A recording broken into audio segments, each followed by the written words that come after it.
stronger than him. So now God is working with him. My Lord. And when God is working with you, you see things, you stuff be coming to you, and you be trying to figure out, now what this for? Why I'm thinking like this? Why? It's kind of bothersome in a way now, until you realize it's God showing you things.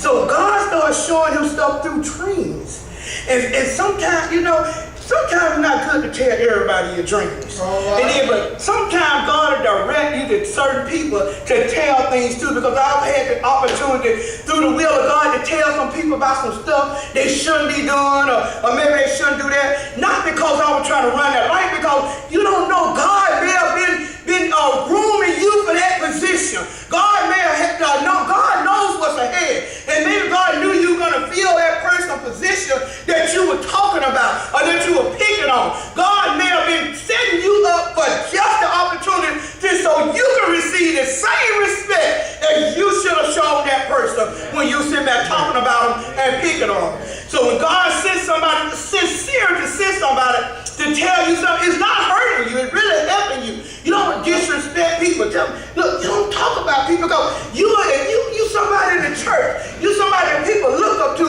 and then when you get in a position, you want people to look up to and respect you. Right. So we have to be careful. But here is Jacob.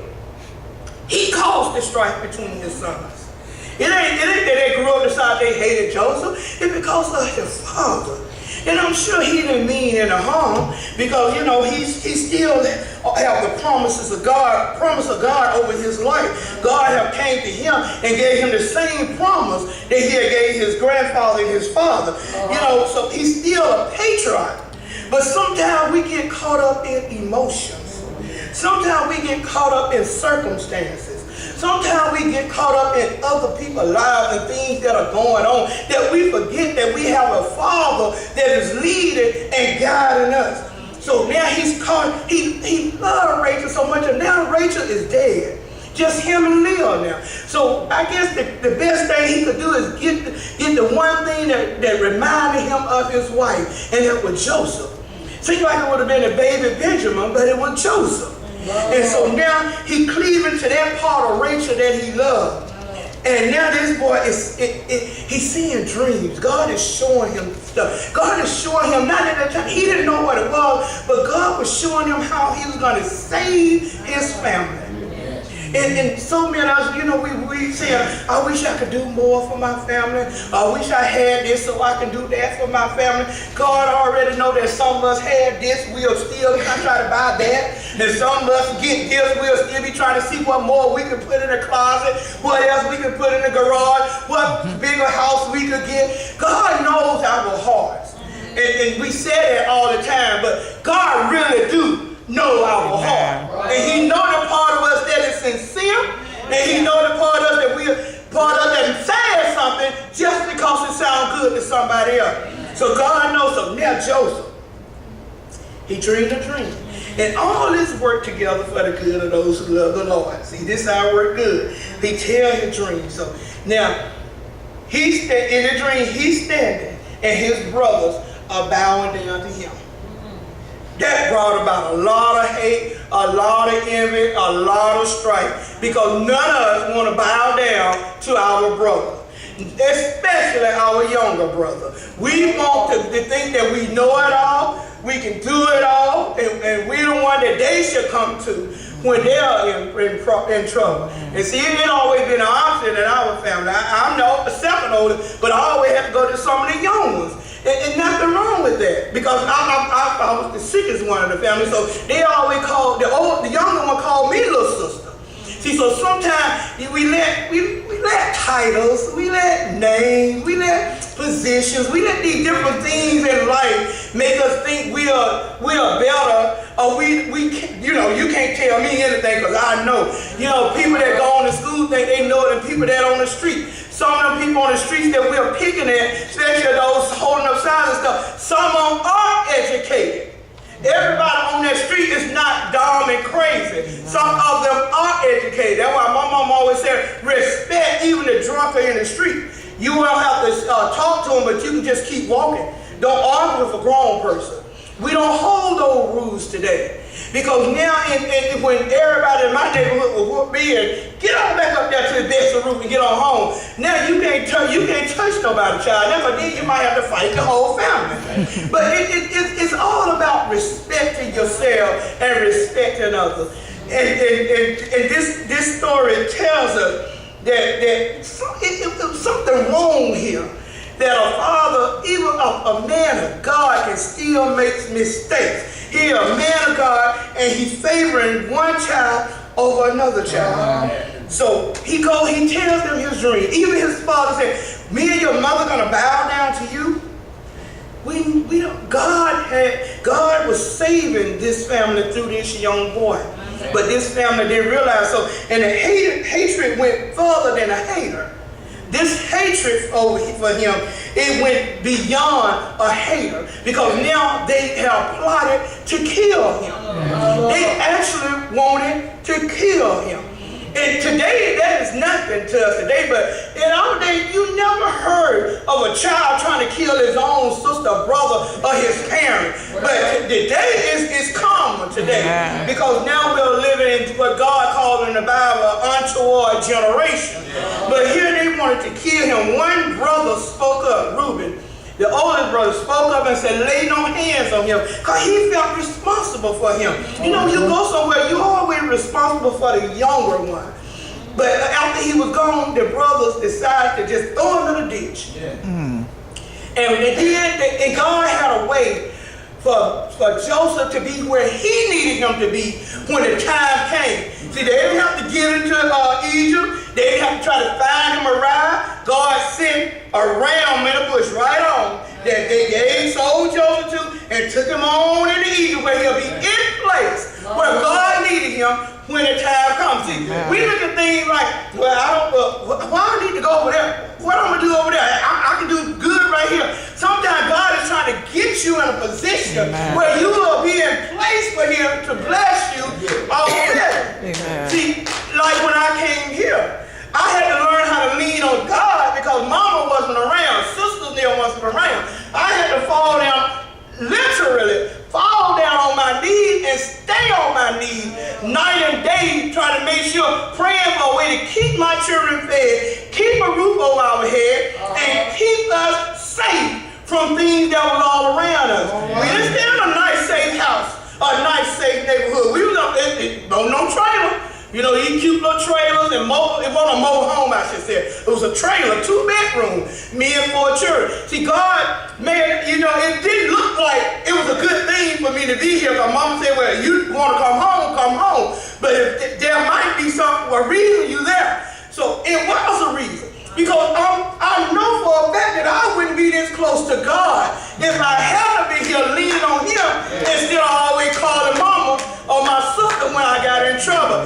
So we fight against stuff that we don't understand, when we ought to be praying to God to give us an understanding why I need to be there and not here. Why I need to travel to that place when I'm doing good right here. We got to go through some things. You know, when you go through some trials and tribulations in life, you really appreciate life when God gets it straightened out for you. When you didn't know where you, sometimes we didn't have what you need to eat or didn't know where you were going to eat, you appreciate it when God opened the floodgates of heaven for you. A lot of times I didn't eat until my children were full and I ate what they left. Well, it was better for my weight, but, you know, still, I thank God for that. I didn't eat until I made sure they had enough. You know, I could have called my mom and said, Mom, look, I'm short on money. The job ain't working out. I don't have nothing. I refuse to go well. It wasn't pride, but it's about God telling me in my ear that everything is going to work out if you just put your trust in me. And it did. It did work out. And some days when I didn't eat nothing but peas and cornbread and syrup, just the peas. But I thank God I didn't give up and go running back home, because I can stand before anybody and tell them I love the Lord with all my heart. Well, he leads me, I will go, because I've gone there before. What he done for you, I don't have to be jealous. I already know that he done some things for me that nobody would have done. I already know that he done some things for me that if I hadn't been where he wanted me to be, then I would be totally lost. joy.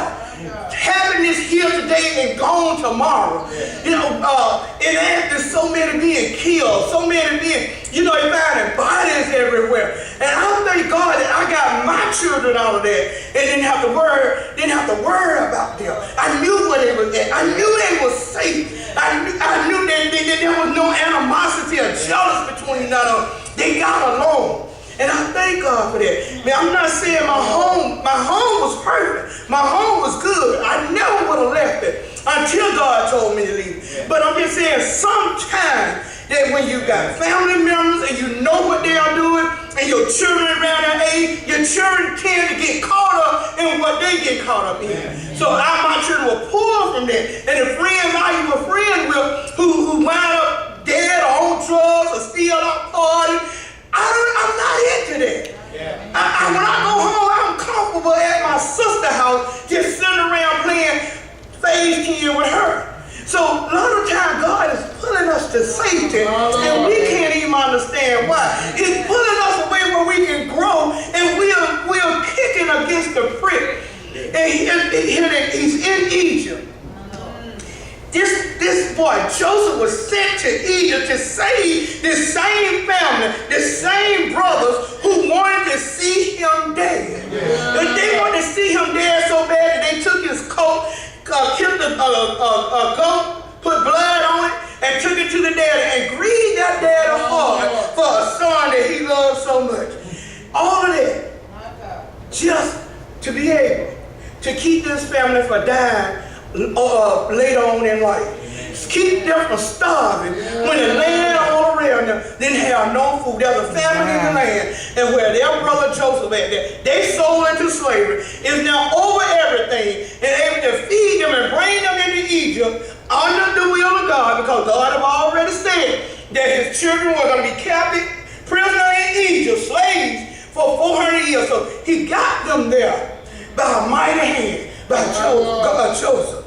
Being sent to the Potiphar's house and doing for him over his house there later because of a lot thrown in jail, and because of that doing what he always thankful to God. Never cried out, God, why me? Never heard nowhere here where he hated his end and he hated his beginning. He accepted the life that God had put before him.